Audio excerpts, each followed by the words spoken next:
dicho lo anterior,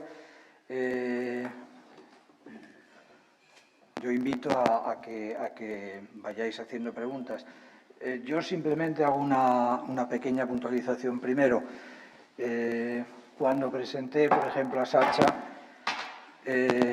después comprobasteis que bueno, lo bueno que es transmitir siempre en positivo. Es decir, yo lo dejo como se suele decir ahora, ahí queda, pero ¿cómo cambiaría si todos los que estamos en el mundo del arte, cuando contásemos lo nuestro, empezásemos contando en positivo? Pero bueno.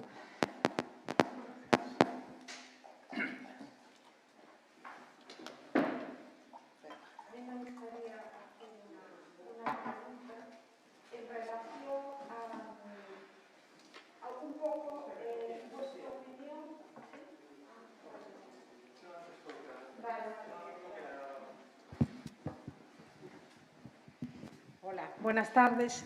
Antes de nada, gracias por las charlas que fueron, desde luego, magníficas. Y nos aclararon ya muchas dudas, yo creo, sobre lo que es un catálogo razonado y cómo se debe de llevar a cabo, ¿no? Un poco mi pregunta es en relación, después ahora la experiencia, también ver cómo se está haciendo lo de Carmen y así, un poco vuestro consejo desde el punto de vista de un catálogo razonado, ¿consideráis es mejor que se haga en vida del artista? Un poco porque sería más un poco las pinceladas iniciales, cómo se va a llevar a cabo la organización, un poco que estuviera como de su mano, ¿no? Y luego, bueno, pues a lo mejor pues con el tiempo pues hacer pues un catálogo complementario de la última o no tan última obra, ¿no? Como va a ser en el caso de Carmen, que espero que haya que repetir más volúmenes, ¿no?, que el actual que se está llevando a cabo. Es un poco la pregunta, ¿no? Bueno, ¿qué tal? Buenas tardes, gracias. Cuando se hace en vida hay que tener en cuenta lo que conlleva económicamente. Es decir, en el caso de la Fundación, como he reiterado, bueno, pues hemos hecho el catálogo razonado en vida de Martín Chirino, estamos haciendo el de Carmen, pero respondiendo a la pregunta, si uno va a hacer el catálogo y lo va a imprimir, debe tener en cuenta que estamos hablando de una inversión entre fotografía e impresión superior a los 100.000 euros. Es decir, hacer una fotografía, un fotógrafo te viene a cobrar unos 100 euros por fotografía. Si tienes que hacer 1000 fotografías, ya son 100.000 solo en fotos. O 50.000 si el fotógrafo es amigo. Quiere decir que si el artista está vivo, vas a tener que asumir el doble de coste. Si el dinero no es un problema o el dinero, por el motivo que sea, no te importa porque no lo vayas a imprimir, porque vaya a ser un libro digital, por ejemplo, que es válido. En el caso de Canogar, y hago un inciso, con Canogar le hemos propuesto hacer un catálogo razonado, pero él no quiere porque él lo hace digital. Él tiene un equipo que cada vez que él hace una obra la fotografían, documentan y la suben online, y él lo tiene online y no quiere hacerlo en papel. Es decir, si ese es el caso, con el artista en vida, caso de Canogar, pues es muy práctico, porque nadie mejor que el artista para decir qué cuadro es auténtico, cuál es falso, y darte la mayor información. O sea que esa sería la respuesta. Si se va a imprimir, hay que tener en cuenta que se duplican los costes de impresión, fotomecánica y encuadernación, que son muy altos. Si no se va a imprimir y se va a hacer digital, hacerlo en vida es realmente es muy interesante, y es lo que estamos haciendo con Carmen. Aunque lo vayamos a imprimir, pero hemos decidido asumir toda la complejidad que supone, porque nos parece que el viaje, como yo decía antes, es apasionante, y lo que podamos aprender de Carmen y lo que ella puede aportar al libro es realmente valioso.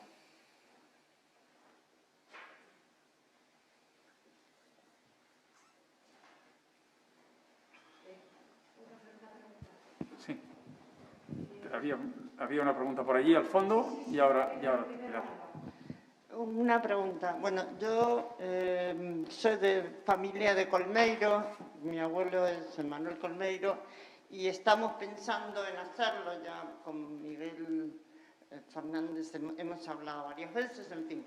Entonces, la pregunta que os hago, tengo montones de preguntas, pero la que tengo ahora es, la primera que tengo así es, ¿vosotros qué consideráis fundamental como Colmeiro, por supuesto, no, murió, entonces un artista que no está. Como comité de autenticación de obra, ¿quiénes serían las personas fundamentales en cuanto a su profesión, además de como para poder garantizar que las obras que se presenten, hay una cantidad de obra que ya se sabe que sí es auténtica, pero aquella obra que no se conoce mucho, ¿qué consideráis fundamental así como para poder, en cuanto a profesión, garantizar que esa obra fuese auténtica, para ese porcentaje de obras que se presentasen?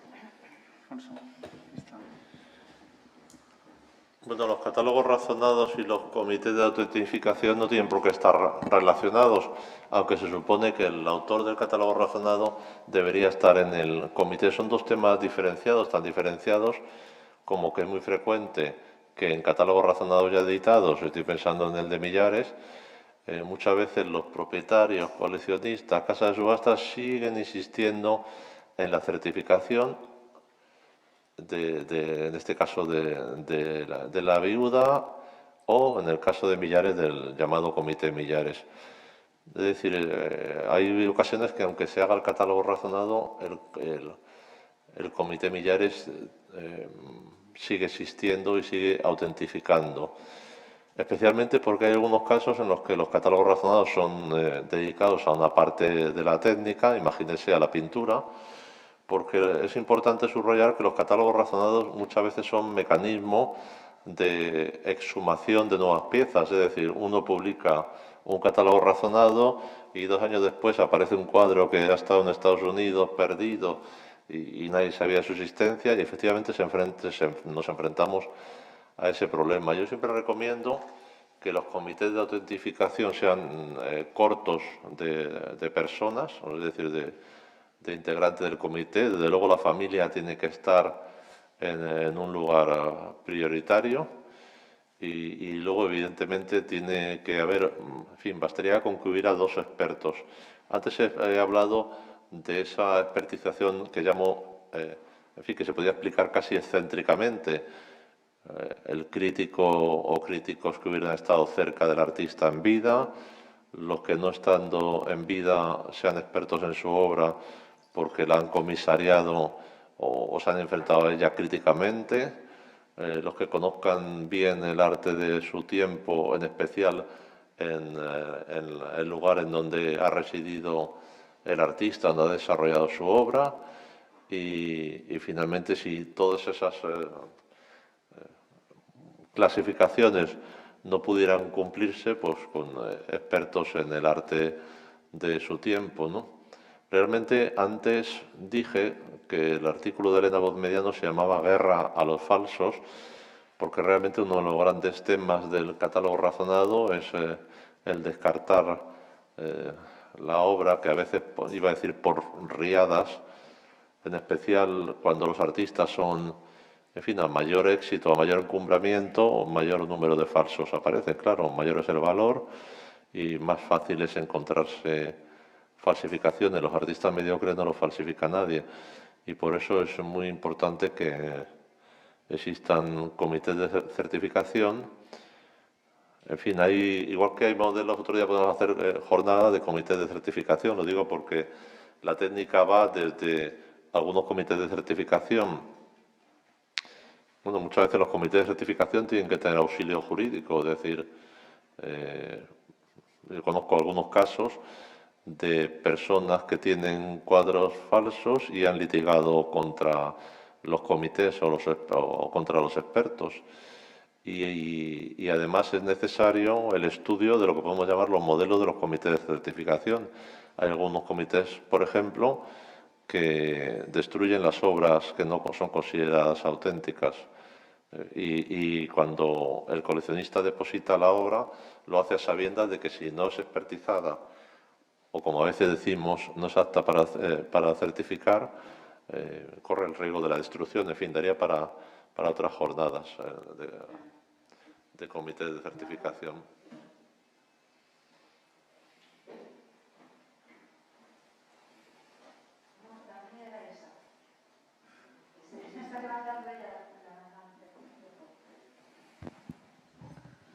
Hola, buenas tardes. Gracias, Patricia.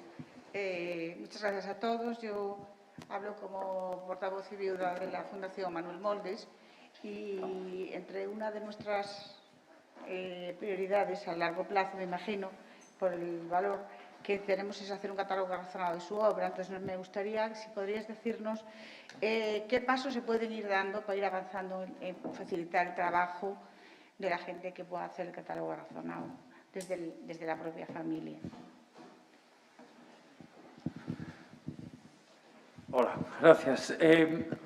¿Vosotros queréis hacer un razonado, según entiendo? ¿El artista es familiar vuestro o es familiar vuestro? Y queréis saber cuál es el proceso. Bien, el proceso primero es necesaria una labor de investigación, es decir, reunir todas las obras que él ha hecho.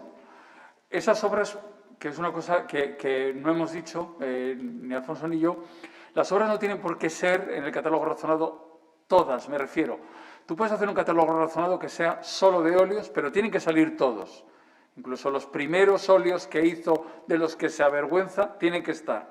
O puedes hacer un catálogo razonado de dibujos, pero tienen que estar todos. Nosotros con Julio González estamos haciendo el catálogo general razonado, que incluye absolutamente todo lo que él hizo. Y con Carmen también vamos a hacer el catálogo general razonado. Dicho esto, primero tenéis que definir qué queréis reflejar: pintura, escultura, dibujo. Y una vez que lo tenéis, hay que reunir toda la obra que ha hecho, tenéis que confirmar que es toda la que hizo, hay que documentarla, conocer la ficha técnica, la procedencia, dónde se ha expuesto. Todo eso es una labor de documentación, es lo que hace profesionales como Alfonso. Cuando lo hacéis hay que fotografiarlo y finalmente, cuando ya tienes toda la información y las fotografías, lo compones en un libro, si lo quieres publicar, o lo subes a un sitio web. Ese vendría a ser el proceso.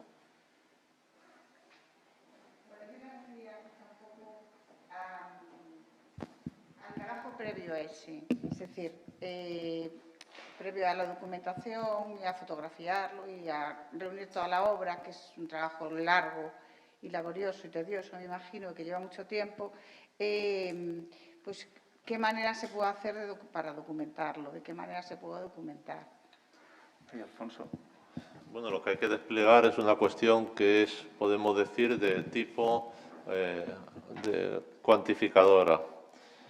Debe desplegar todos los catálogos. Primero hay que saber si el artista tiene un archivo que permita reconstruir lo que podríamos llamar en sentido inverso el camino. Por ejemplo, en el caso de Zóbel o en el de Rivera, que antes he mencionado, tenían fichas o cuadernos en donde estaba el censo completo de sus obras, lo habían ido anotando a lo largo de su trayectoria. Rivera en un cuaderno, curiosamente de un cuaderno contable, y en ese cuaderno contable estaba todo. La primera fase fue la de la mera transcripción de esa especie de estructura, podemos decir, carente de imágenes, a veces había pequeños dibujos. Esa es la estructura. Pero hay muchos casos en los cuales el proceso es el contrario. Un artista fallece sin haber dejado un rastro a modo de inventario. Y realmente, ¿dónde están sus cuadros? Sus cuadros están primero en las reproducciones de los catálogos. Catálogo de exposiciones individuales, catálogo de exposiciones colectivas en donde participó, libros en donde está mencionada su obra. Por supuesto que fotografías, tanto de fotografías, podemos decir, de estudio, como fotografías de exposiciones que permiten alcanzar ese corpus. Y luego, finalmente, siempre ayer lo contaba como anécdota, la Fundación Azcona en los años 2000 estaba obligada a un tedioso procedimiento que era la inserción de anuncios en el periódico. Preferentemente los sábados que salían los culturales, salía un anuncio: se va a publicar, se va a realizar, contacten, etcétera.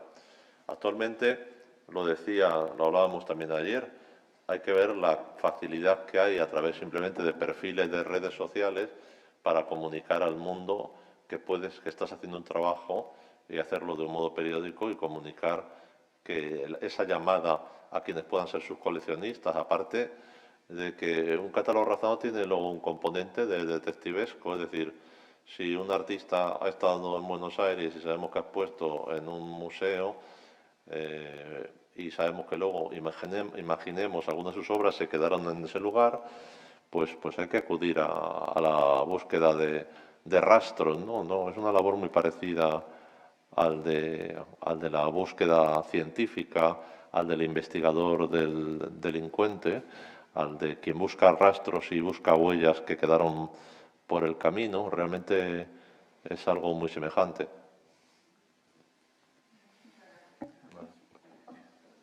Yo aprovecho aquí, como las dos intervenciones son sobre dos artistas sobre los que hemos hablado efectivamente de ese deseo, comento algo y si no estoy de acuerdo lo decís, que tenéis más criterio. Tenéis ambas las dos un tesoro que si lo tuviese Alfonso en cada una de las tareas que acomete, es fantástico. Y si no lo tiene, yo creo que renuncia hacia el trabajo. Tenéis el archivo. En el caso de Manolo, pero bueno, de Manolo Moldes, pero también en el de Colmeiro. Es decir, tenéis esa parte que completa lo que es lo evidente. ¿Qué es lo evidente? ¿Cuáles son las obras de Colmeiro o de Manolo Moldes para empezar ese catálogo? Hombre, las que tenéis vosotros, las que tiene la familia. Segundo, los bloques que se sabe que están en un sitio concreto. Es más fácil, te anima más empezar, no sé, pues en el caso de Colmeiro hay un comodato en Vigo, pues todo eso que esté bien documentado, porque entonces ya empieza a crecer, entonces ya vas con otro ánimo. Después, vaciado de todas las publicaciones, pero ojo, tenéis una joya, y la joya es esos recortes de periódico, esos catálogos que por ser unos folletos, ahora muchos incluso hasta centros de documentación los desechan porque dicen que lo importante ya es lo digital, lo otro es una joya. Dentro de 50 años se estarán buscando, como el Archivo La Fuente lo hizo, y ahora es una de las colecciones más importantes. ¿Por qué? Porque ha pasado el tiempo. Esos documentos son esenciales. Entonces, acceso a quien haga ese catálogo razonado o el equipo que sea, acceso a ese material, tener eso digitalizado y dispuesto, para mí sería el punto de partida. No sé si... Digamos, el apoyo, como estamos... Yo os animaba a que fuesen cosas sobre todo prácticas, ¿no? ¿De qué manera? De eso, porque eso lo tenéis vosotras. Eso ha estado además muy cerca del artista. Tiene un valor adicional, pero clarísimo, vamos, para mí. Había una persona que tenía una pregunta, ¿no? Sí, a mí me gustaría haceros dos preguntas. Una es una reflexión, la primera es una pregunta para Sacha. Quería saber si a nivel editorial, bueno, las editoriales, los editores trabajan mucho con libros de estilo, entonces que guían un poco pues, la filosofía de la editorial. Ese libro de estilo, en el caso de que lo tuvierais, acompaña, es decir, es como un nexo identificador de las publicaciones de catálogo razonado, por ejemplo, es decir, viendo varios catálogos vuestros, se ve un poco la filosofía que le queréis dar, o cada publicación tiene su propia esencia. Y lo segundo que quería, que a lo mejor es una observación, pero hablando de, como hablasteis del metaverso y de los NFTs que en algún momento salió, ¿un catálogo razonado llegaría hasta el NFT? ¿O se diluye en la red ahora que cada vez más artistas, pues Murakami y otros, están bueno, creando archivos digitales? ¿Cómo se hace ese censo de los NFTs, por ejemplo? O a partir de ahora, ¿cómo va a funcionar? ¿Cómo esa labor de Sherlock Holmes? Gracias.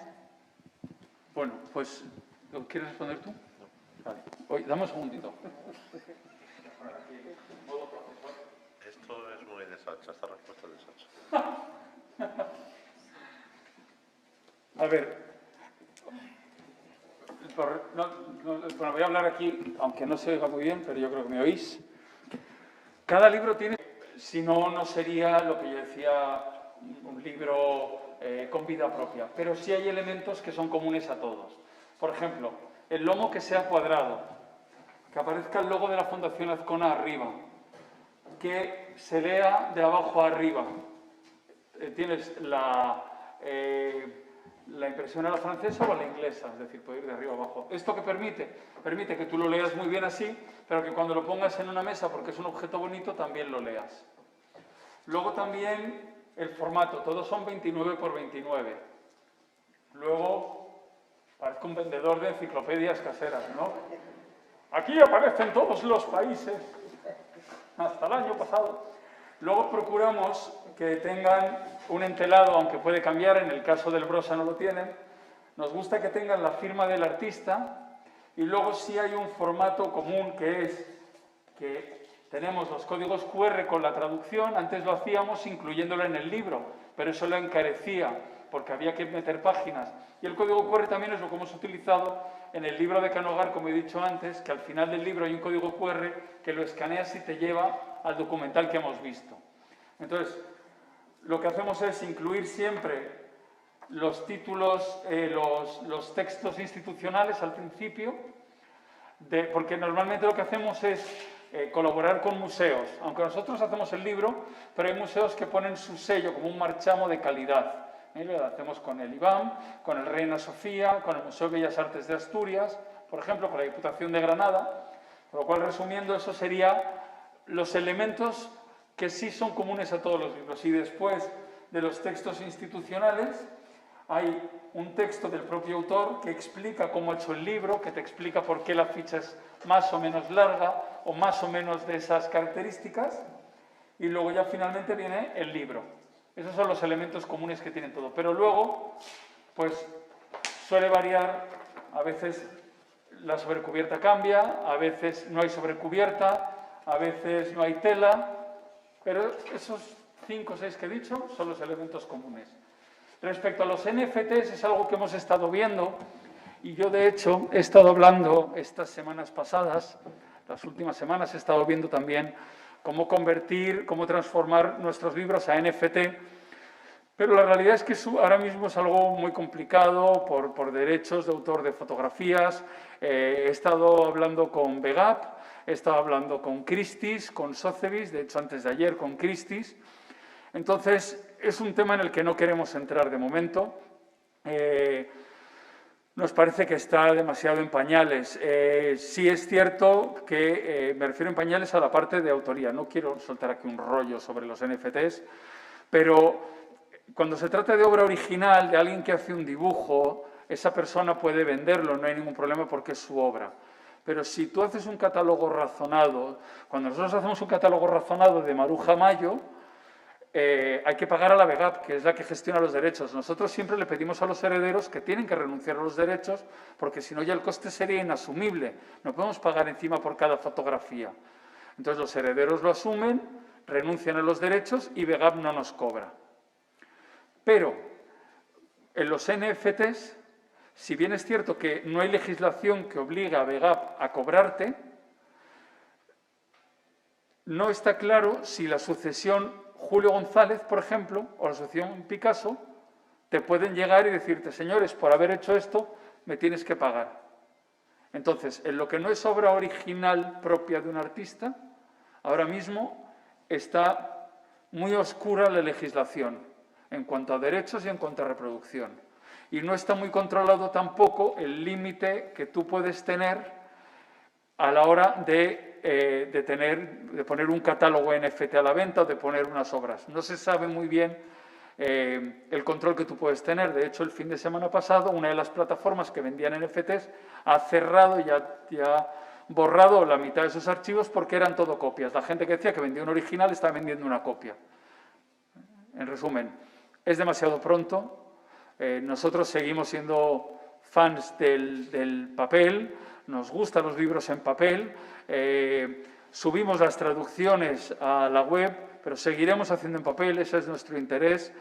Y no sabemos si en un futuro puede que hagamos NFTs o que lo subamos todo a la nube, Pero hoy por hoy el mundo de los NFTs y el arte es bastante oscuro y es demasiado prematuro para responder. Perdón, y un inciso. Respecto a Christie's y a Sotheby's. Sotheby's ha dicho que ellos se niegan a vender NFTs. Christie's sí ha vendido alguno, pero me dijeron hace poco que salvo que el NFT de un cuadro de Picasso que exista, eso es a lo que me refiero cuando venden NFTs, Christie's me dijo que ellos solo venderían un NFT de un cuadro de Picasso si fuese una obra que tuviese un valor especial, pero que de lo contrario prefieren no meterse en ese tema. Es decir, la propia casa de subastas reconoce que es un asunto muy oscuro. Bueno, y además de ser oscuro, lo que uno aprecia con facilidad es, como diremos, lo vamos a llamar así, sí, la ordalía del NFT. Llamo ordalía a que junto a reconocidos artistas trabajando en su posible presencia en el mundo de los NFT, uno asiste a una conmoción generalizada de artistas muy poco conocidos, mediocres, o en fin, que han estado como en un plano muy alejado de lo que podríamos llamar los grandes nombres del arte y que se están apuntando a ello, y de tal modo que parecería, yo creo que se va a provocar, bueno, lo que ya ha comentado Sacha, que la abundancia en fin, de propuestas acabe consumiendo la originalidad de la propuesta. Entonces, yo creo que los NFT tocan un tema que nos interesa mucho. Por eso me gustó poner eso del metaverso del archivo, porque me parecía que al final acaban tocando uno de los temas de los catálogos razonados, que es la originalidad, es decir, la autentificación y la posesión de una obra única, que al final el catálogo razonado, en fin, por decirlo de una forma un poco vulgar, acabarían siendo una suma de NFTs impresos sobre papel. Es decir, tenemos un cuadro, tenemos un catálogo razonado, su página nos lleva a la certificación y a la unicidad de la que presume también el NFT. Entonces, efectivamente, habrá que esperar.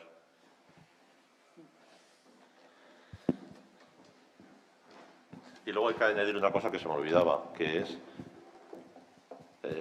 el vértigo de la evolución del mundo digital. Es decir, hace, no voy a decir meses, pero hace pocos años, en la Fundación Azcona se planteaban entregar CDs con los catálogos razonados y ahora nadie sabe que das un CD y dice, ¿pero dónde vas? Yo no tengo, bueno, yo tengo un ordenador, hoy ayer tengo un ordenador que tiene una disquetera. Bueno, pues dejádmelo, que lo metemos por ahí. Y por cierto, hace poco oí a la directora de la Biblioteca Nacional diciendo, es que los CDs y los DVD ya tenemos algunos de los años 90 que no se pueden leer, ¿no? En fin, han pasado 30 años y los contenidos se han desvanecido, ¿no? Sí. Entonces realmente los soportes digitales van a tal vértigo, los QR, ¿no? Los enlaces de internet que uno tiene como dosieres de prensa, los pincha y dice error system. Sí. Sí, yo cuando he remitido a esos álbumes de infancia, no es que esté en plan nostálgico, sino el amor por el papel y realmente por los libros, porque es lo que te lleva más directamente a la observación con el cuadro, ¿no? Simplemente es eso, o sea, no. Yo he querido remitirlo porque la imagen es la que se te queda siempre, ¿no? O sea, el gusto que da verte. Hoy mismo hemos ido al museo y estaba cerrado la librería y hemos dicho, uy, pues esa obsesión por la imagen y por ver. O sea, por eso el cine nunca acabará. No puede acabar el cine, ni puede acabar los libros. Pueden haber muchas maneras y muchos modos, pero... Y bueno, y eso que es importante. O sea, ya todo el mundo nos movemos, y más los artistas. Si te pide la galería alta resolución, estos 5 cuadros, los tiene, ¡pum!, al momento. Ya no es eso de tal y cual, pero tú lo que puedas ver al ojo es lo que es visitar los museos, las galerías, los libros. Bueno, una cuestión que parece muy clásica y muy antigua, pero es la la que yo apoyo desde mis álbumes de infancia, que me ha remitido al gusto por saborear un catálogo de estos. Y que un NFT no se puede acariciar, que eso es muy importante de un Eso libro. también. Que el mayor placer es cuando tienes un libro y de repente haces así, lo acaricias, como si fuera un perro, un gato, ¿no? Claro. Y eso es un gusto que te sale espontáneamente. Pues chico, eso que pierden los NFTs sí que nos llevamos los bibliófilos, ¿no?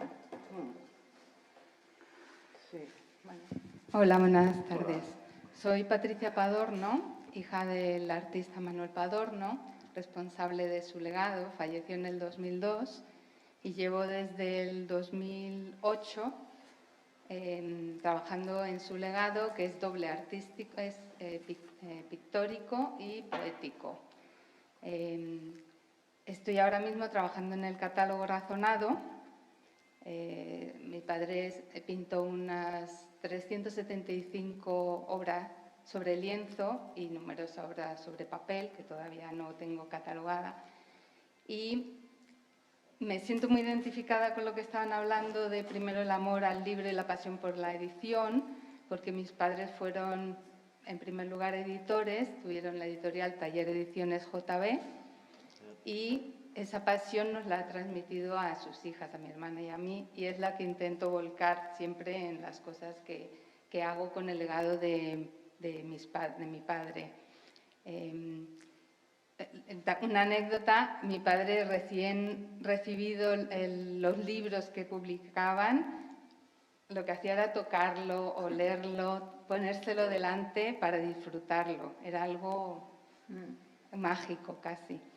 Y he estado estos 6 últimos años trabajando en las obras completas de su obra literaria, de su obra poética. Hemos sacado 3 volúmenes de unos 1000 páginas cada uno, y ahora estoy con el catálogo razonado, que he dejado un poco en stand-by por la obra literaria, porque al ser una doble vertiente, pero bueno, para él decía que eran 2 formas de expresar lo mismo, 2 vías paralelas, el arte y la poesía. Me siento también muy identificada con Alfonso cuando he dicho la labor de investigación que hay que hacer a la hora de sacar un catálogo razonado. Yo llevo desde el 2008 haciendo fichas de mi padre con el programa Domus, museográfico, y claro, es una labor de detective, de ir sacando de cada artículo de prensa, de cada catálogo, de cada, pues todos los datos posibles de cada obra. Y gracias a que mi madre no ha tirado nunca, ni mis padres, ni un papel, pues esa labor, pues poquito a poco, como una hormiguita, la estoy realizando. Decir, cuando preguntaban qué se puede hacer previo a un catálogo razonado, yo diría que es muy importante, desde luego, lo primero, reunir todo lo que se tenga del legado en un espacio. Tener ese sitio y tener a alguien dispuesto a dedicarse a ese gran legado. Eso es fundamental, tener el espacio y el tiempo, poderse dedicar. Y bueno, nada, que muchas gracias por estas explicaciones, que nos dan muchas claves para seguir trabajando con esta pasión y esta dedicación. Muchas gracias. Voy a añadir una cosa sobre el espacio, que es, sin querer contradecirte, que realmente el tiempo de hoy da unas herramientas fabulosas. Yo escribí un libro sobre Francisco Sobrino, en fin, un artista muy conocido, que estuvo en París desde los años 60, que participó en el Grau. Pero cuando me pidieron que escribiera el libro, necesitaba ese archivo que la familia tenía, y que a veces la familia tiene un celo incomprensible a no mostrarlo a los demás. Ahí no se sabe muy bien por qué. Bueno, sí se sabe por qué, porque tiene miedo a la pérdida, tiene miedo, en fin, no sé, un poco a que quede fuera de control. Pero realmente todos sabemos que al final un archivo de prensa se compone, de los casos de arte español que conozco, como he dicho antes, no sé, de unos 300 ítems, artículos de prensa, entre 300 y 500. Todos sabemos que hay empresas de reprografía especializadas que en fin, en muy poco tiempo te digitalizan y te lo ponen a tu disposición. Y yo llamaría a las familias, a los legados, a la digitalización de los archivos, que es una cosa que está ahora al alcance de cualquiera. Un escáner ahora bueno por casi todo. Yo compro unos de Canon que valen 150 euros, buenísimo. Si los quieres de mayor formato, apenas por 300 euros y te puedes escanear todo el archivo. Y el asunto del espacio físico pierde entidad, no sé cómo decirte, salvo en los casos quizás de exposiciones colectivas en el catálogo de gran formato, pero de la misma manera lo puedes acabar refiriendo digitalmente. O sea que la primera llamada no es tanto el espacio físico, porque ahora estamos todos, como sabemos, deslocalizados y puedes estar trabajando en Santiago o puedes trabajar en una gran ciudad o en el campo. Y iba al caso del sobrino, que les costaba un poco en fin, a lo mejor era por ese miedo a la pérdida y demás, y en apenas 2 semanas se quedó resuelto y tenemos todo el archivo de prensa. Y para los especialistas es otra forma de comprender el mundo, es decir, uno no puede escribir cogiendo un libro, los 6 que hay importantes de un artista y diciendo, porque es que dice Perengane, 2 puntos, abre comillas. Uno tiene que acudir a las fuentes originales. Esos artículos de prensa de cuando Sobrino se marcha de Buenos Aires, llega a París, la primera exposición, en qué lugar estuvo, en qué calle, son esos los pequeños detalles que diría Flaubert y que cuentan tanto en una investigación. Pero la primera llamada a los legados es: legados del mundo, sed generosos. Sed generosos. Porque, como digo siempre, el conocimiento tiene que ser democrático. No vale de nada saber si no se transmite a los demás. No vale de nada guardar conocimientos. No vale de nada guardar archivos en una esquina, porque a lo mejor resulta que el artista pintó a la marquesa de Perimplín y no le hubiera gustado ver que ese artista luego abstracto había pintado a la marquesa y a su amigo el duque. No sé, el caso de Palazuelo era paradigmático. Cuando estuvo en Madrid, las fronteras españolas se abrieron en 1948. Eso quiere decir que los artistas quedaron varados en una sociedad muy cateta. Él fue designado artista de lo que entonces se llamaba la joven escuela madrileña y se dedicó a hacer retratos de sus amigos. Hay un hermosísimo retrato de Luis Escobar, del actor, un hermosísimo retrato de Billy Bakonig, el coleccionista, creador de Gastón y Daniela, un hombre muy influyente en aquel momento también, que, en fin, vinculado a la Galería Estudio de Bilbao. Hizo muchos retratos hasta que llega a París, a la búsqueda de Paul Klee, dice siempre, y se convierte en el artista que conocemos, en 1948. Pues esos retratos tienen que estar. Zobel empezó copiando un cuadro de Van Gogh, ¿no? Y yo creo que a veces los legados tienen como el pudor de mostrar quizás los primeros caminos del artista, los primeros balbuceos, las primeras críticas negativas que existirían, ¿no? Especialmente en esa España, como he dicho, que era muy cateta y muy retardaria en esos años, ¿no? Legados del mundo, ser generosos.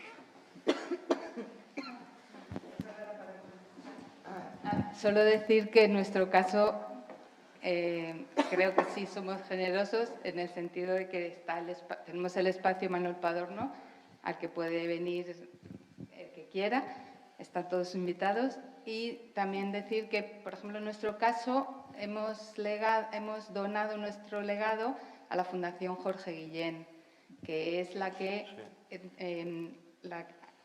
por ejemplo, hace 10 días les llevé toda la documentación relativa a las obras completas, a la poesía de mi padre, que ya he trabajado, y lo tienen todos abierta al estudio de cualquiera que le interese. Que me parece fundamental ponerlo a disposición de todo aquel que quiera. Y también es legados del mundo, salvad vuestro legado, porque como todos sabemos, 3 archivadores o 4 o 6 archivadores de prensa FETEN, pues un día lo dejas en una esquina, viene la vecina de malo y con la gotera que no quiere ir a casa a arreglarla, y llegáis y recogéis pasta de papel. Entonces, bueno, en nuestro caso son como 30 metros lineales de archivos y luego 26 peines de 4 metros con los cuadros colgados, etc. O sea, es un espacio muy grande, con mucho... Y además, claro, el problema de las familias, ¿qué haces con todo eso?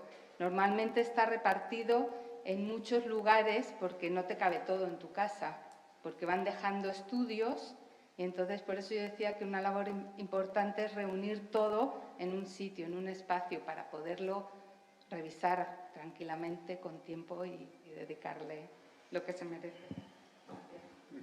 Gracias.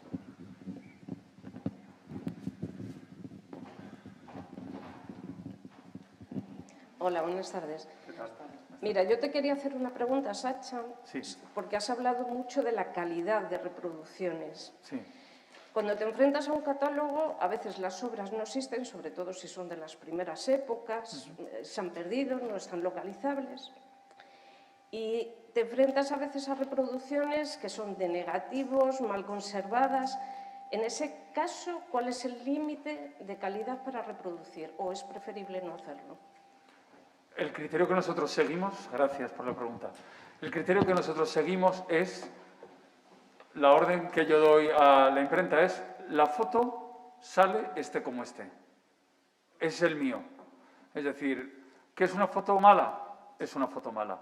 Por ejemplo, nos ocurrió con el catálogo razonable de Luis Fernández, él tenía muchos dibujos y entonces había hojas que estaban, el papel más oxidado y otras no. Entonces, en fotomecánica podías hacer que el papel volviese al estado normal y estuviese blanco, prístino, pero entonces no parecía real. Lo primero que hicimos fue falsear el color y establecimos un color amarillento homogéneo para todas, pero había una que el papel estaba literalmente empapado, era una pelota marrón y ahí no había manera de arreglarlo. Era una bola marrón arrugada donde se medio ve un conejo y sale una bola marrón horrible. Pero es que es el libro, o sea, tiene que estar. Y si no tiene calidad, se pone una foto pequeña. No hay otra. Es el criterio que nosotros seguimos siempre. Y vamos, se nos ha ocurrido con el Pablo Serrano, hemos bajado una foto de Google que solamente tenía la familia en una web. O sea que preferimos eso, porque creemos que también la calidad es haber reencontrado la obra para nosotros. Es decir, primamos el libro, el corpus general, a un criterio puramente estético y perfecto. No tiene por qué ser perfecto. Y luego hay que añadir otra cosa también, y es que hay algunos casos, algunos maravillosos, en los que hay un censo y no hay imágenes. Quiero decir, por ejemplo, siempre pongo el mismo caso, ahí tenemos uno, sí. En el caso de Manolo Rivera, él hace su censo y hace 6 espejos nocturnos. Y los censa, espejo 1, el 1 estupendo, porque lo tiene el museo, no sé cuánto. El 2 lo tiene una amiga tuya que conoces. El 3, pero de repente llegamos al 6 y no hay noticia de él, ¿no? Pero él lo tiene censado y no sabemos cómo será, pero tiene que estar sin imagen, no pasa nada. Porque siempre acaba sucediendo que años después, pues llega a la casa de subasta no sé cuánto y encuentras otra pintura de ese ciclo, indubitadamente firmada por Manolo Rivera, que firmaba todo, titulaba todo, ponía las medidas, ponía en todos los cuadros iluminar a 10 centímetros, separar 10 centímetros de la pared e iluminar con luz indirecta para evitar sombras. En todos sus cuadros está anotado. Y el puzzle se recompone. Ya he dicho antes, por ejemplo, cuando se hizo el catálogo razonado de Tapies, pues cada volumen hablaba de lo que había pasado entre el primero y el segundo, entre el segundo y el tercero, a través de apariciones, podemos decir, de lo que he llamado antes exhumaciones. Alguien declaraba tener ese cuadro. Yo es que tengo este cuadro, yo no sé por qué no me han llamado ustedes y tal, sí, pero tengo este cuadro. Pues hombre, ya podía haber hecho usted caso a los anuncios de periódico. Sí, bueno, eso por suerte no ocurre mucho, pero alguna vez. Entonces, bueno, pues en la página web lo metemos, ¿no? Pero ha pasado con Darío Regoyos. Con Darío Regoyos nos apareció un cuadro en el último minuto Pero bueno, y con Chirino, por ejemplo, ocurrió una cosa curiosa, y es que él hacía, como digo, maquetas pequeñitas en hierro, que las hacía para él, y luego pues hacía la pieza grande, y a medida que él iba envejeciendo me refiero a pasar de los 93 a los 96, porque Martín con 92 años seguía metiendo leñazos al hierro, pero él ya pedía a una persona que le ayudase. Y entonces hemos descubierto que esas pequeñas maquetitas que él había hecho, que eran un poco por trabajo, pues que las fue regalando a medida que el último año de vida, los 2 últimos años, las iba regalando. Y de pronto han aparecido en subastas, y eran obras que él nunca había querido o él no había pretendido y que no teníamos ni documentadas, ¿no? Y de pronto nos hemos encontrado con una obra muy extensa que desconocíamos, pero bueno, forma parte de la aventura, que es muy divertido. Yo, aprovechando, mientras estaba hablando Alfonso, consulté así un poco, me habéis visto rápidamente, 100 páginas de uno de los 5 volúmenes de la obra de Paul Klee, creo que después todavía salió 1 o 2 más, vi 8 ya o 9 referencias con bibliografía incluso, pero sin imagen.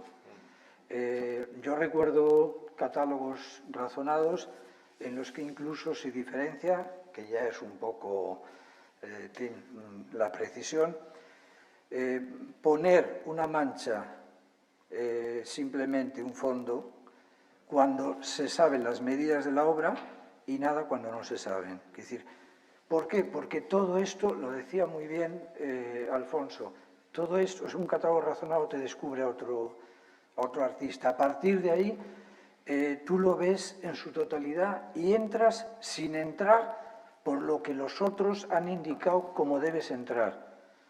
Entonces, claro, eso es bueno, creo que todos estamos de acuerdo, que es un regalo, porque entonces tú haces así y como ya tienes el ojo avezado y bueno, entonces ya te liberas de prejuicios. Y entonces hay un aspecto que nunca se ha hablado y sin embargo lo ves clarísimo. Perdonad que recurra también a eso que se ha dicho de Abuelo Cebolleta y os haga 2 recuerdos en voz alta.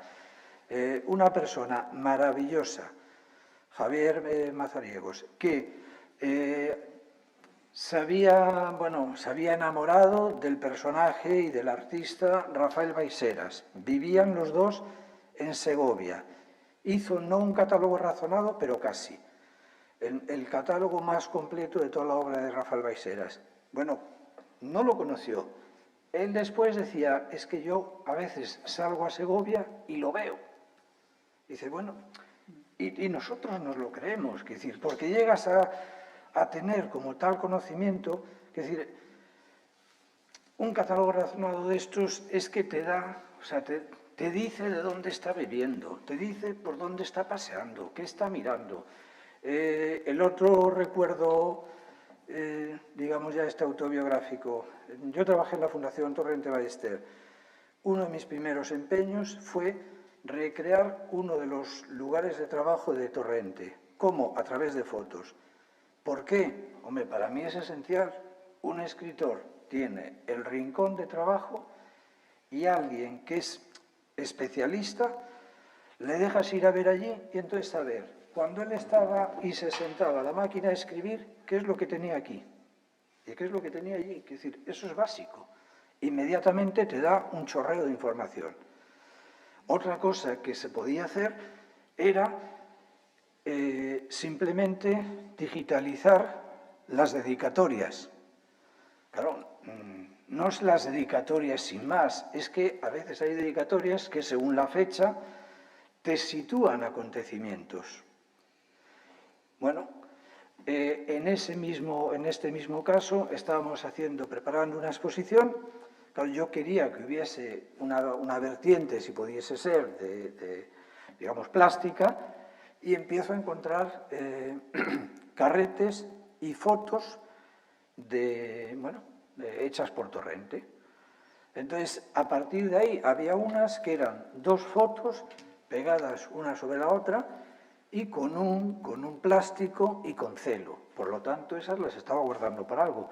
Entonces, claro, empiezas a pensar, ¿qué puede ser eso? Como documentación de trabajo. Pero es que después había otras que decías, hombre, estas ya tienen una intención estética. Cuando te suena la flauta, como a veces, y ojo, bastantes veces ocurre, pues bueno, tú hay una imagen que dices, hombre, ¿qué composición tiene esta? No sé qué, piensas, puede ser casual, no puede ser casual, y encuentras eso que ahora ya no existe casi, que son los rollos. Y entonces, claro, ves la tira, y entonces Torrente estaba haciendo unas fotos a sus hijos, que estaban jugando con una pelota. Las fotos son horizontales. Se escapa la pelota y Torrente cambia la posición de la cámara, deja a sus hijos y hace una composición con dos pelotitas que había con una intención estética. Ya tienes ahí un elemento del que tirar. Pasa el tiempo y de casualidad, leyendo y buscando algún elemento que corroborase eso, te encuentras en un texto, un texto de esos de memorias suyos, que dice, estaba en la National Gallery de Washington, en la sala de pintura española, donde vi, no sé qué, te empieza a hablar de unos, y de repente vi un cuadro de una ciudad volando, atribuido a Goya.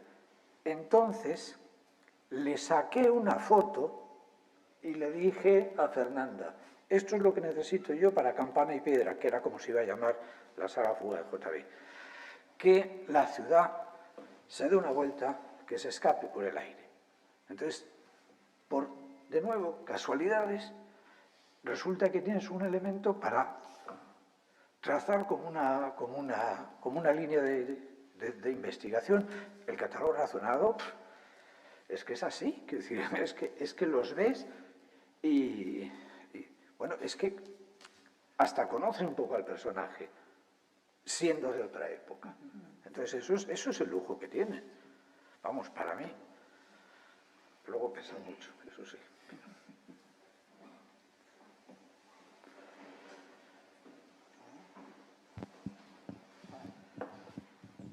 Hola, bueno, primero que todo, gracias por las intervenciones porque he aprendido muchísimo del tema, que nunca había tocado este tema del catálogo razonado, la verdad, y es muy interesante saber cómo se realiza.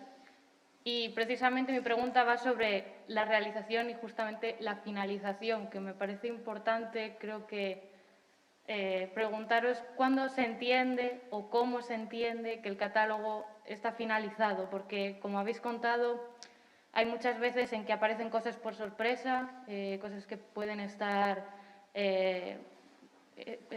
recogidas pero no tenéis imagen y de repente aparecen, o mismo haciendo un catálogo de una persona que está viva.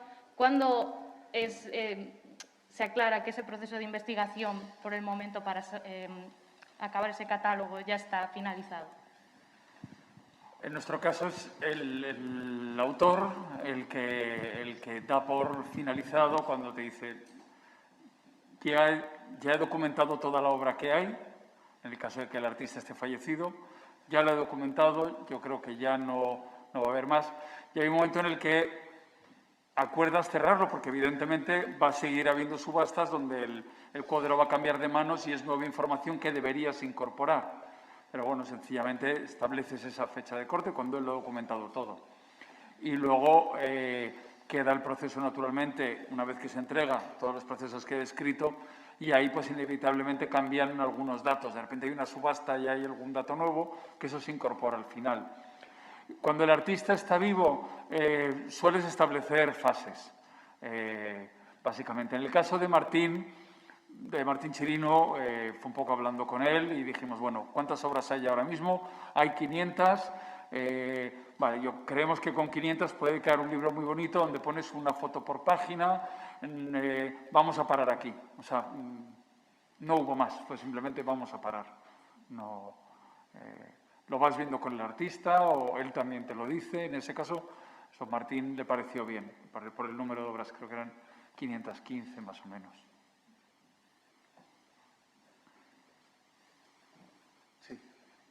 Mayo, por ejemplo, se conoce algunos testimonios de que tiene más obra en Argentina y Brasil, donde estuvo viviendo pues, en la época de Rosa Chacel. Y luego quería preguntar también si ha salido Antonio Pérez, si el legado de Antonio Pérez está catalogado. Y de Manolo Rivera, si aparte de una obra que está catalogada, tiene más obra relacionada con Valdés Llanos, con Valdés Leal. Perdón. Curiosidades, ¿eh? Bueno, empezamos por Antonio Pérez. Antonio Pérez, como sabéis todos, es un artista de Sigüenza que vivió toda su vida prácticamente en París después de recorrer los ríos de la península. Andarrío le llamó Juan Marché.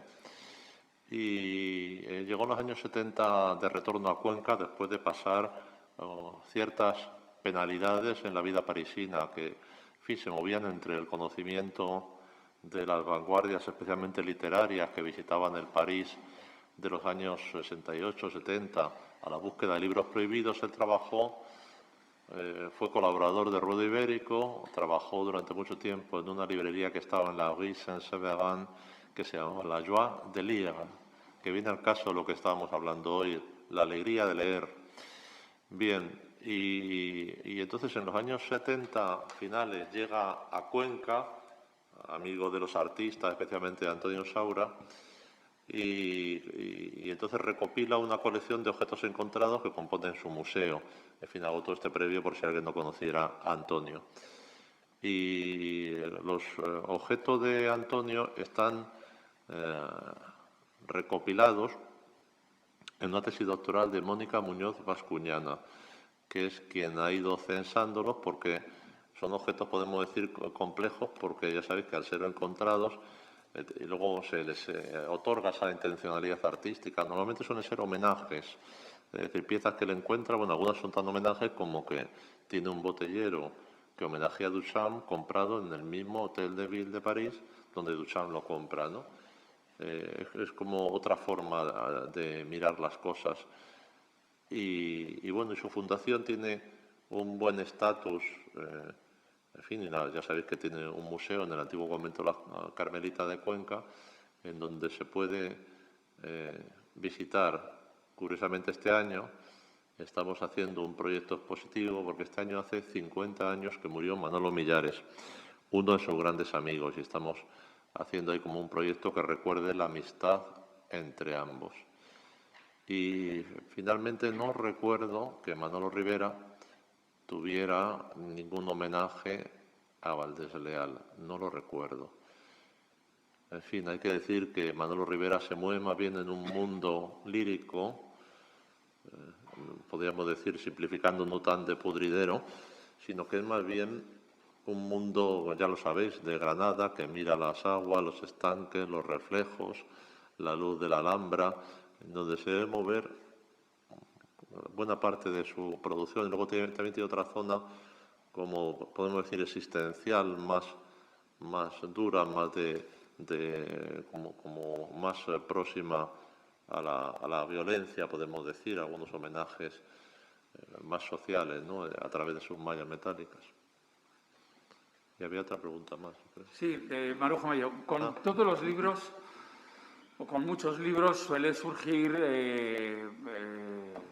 gente que te pregunta si un cuadro es un auténtico, o te pueden decir que hay más. Nos ocurre con todos. Maruja Mayo, concretamente, ese es el catálogo razonado de óleos.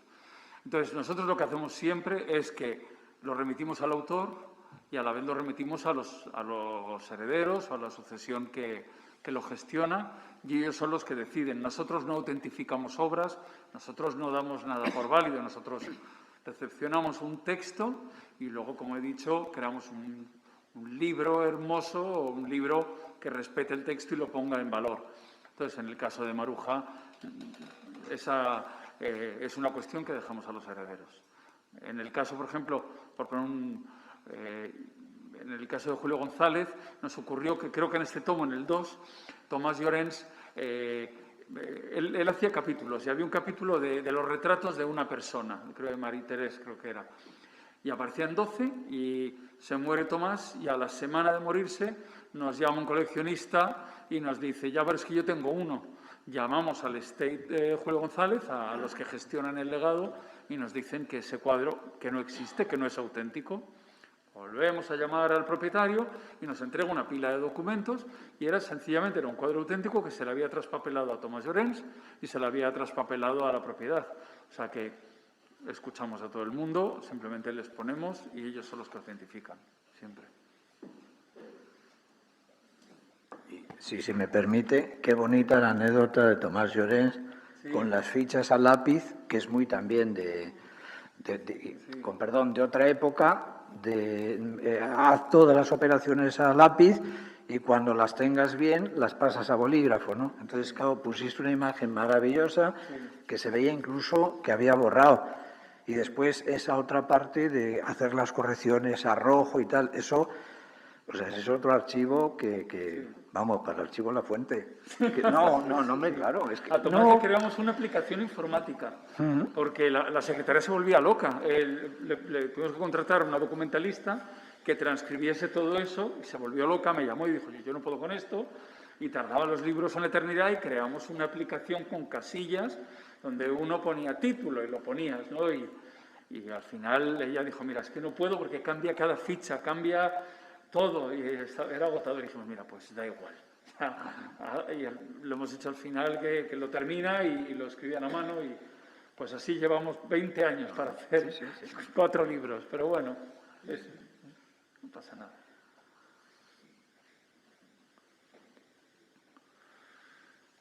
Pues nada más, ¿no? Bueno, ya hay una cosa así, como no ha salido, ha habido un par de alusiones, pero como forma que yo creo que vosotros es casi metodológica. Muchos catálogos razonados, y los vuestros, en los vuestros sí ocurre así, aparte de autoría, edición, está la figura de una institución cultural, museística. Cuenta, porque está bien que lo sepan con un poco más detalle, la función que hace, que decir, que el Reina Sofía pues esté como avalando el catálogo de Maruja Mayo, que el Iván esté avalando el Julio González, que el Marco, espero que en algún momento esté avalando, ahí lo dejo también. Cuenta un poco cómo es. Nos ponemos a hablar. Pues ya está. Mirad qué fácil se consiguen cosas. Abrir caminos. Ya después hablamos. Bueno, son negociaciones que hacemos cuando iniciamos un libro, buscamos cuál es el museo que representa mejor su obra o que tiene o que representa al artista y tratamos de llegar a un acuerdo, les explicamos el proyecto, buscamos su colaboración para difundirlo, para presentar el libro, para que nos presten documentación, para que faciliten el acceso al autor, para que nos presten fotografías. Bueno, forma parte, hay una parte burocrática, no hay una parte romántica allí, pero sí es ese marchamo que yo decía antes y que repetía Miguel, que permite demostrar pues, que el libro no es una autoedición de unos locos que se han juntado aquí para hacer un libro, ¿no? Y bueno, pues el Palazuelo lo hicimos con el MACBA y en el Reina Sofía, que era muy raro porque yo creo que era la primera vez o de las primeras veces que dos museos de ciudades opuestas, Barcelona y Madrid, se unían para hacerlo. El Brossa fue del MACBA también, el Julio González del Iván, que es donde está la colección. Bueno, y desde luego vamos a mantenerlo y en los libros que estamos, el Chirino 2, va a estar el Reina Sofía detrás, por ejemplo, con el Zobel, la Fundación March, se está volcando también, y seguramente con el Reina Sofía también firmemos para el catálogo razonado de Lucio Muñoz, que terminaremos en 1 año y medio, 2. O sea que sí.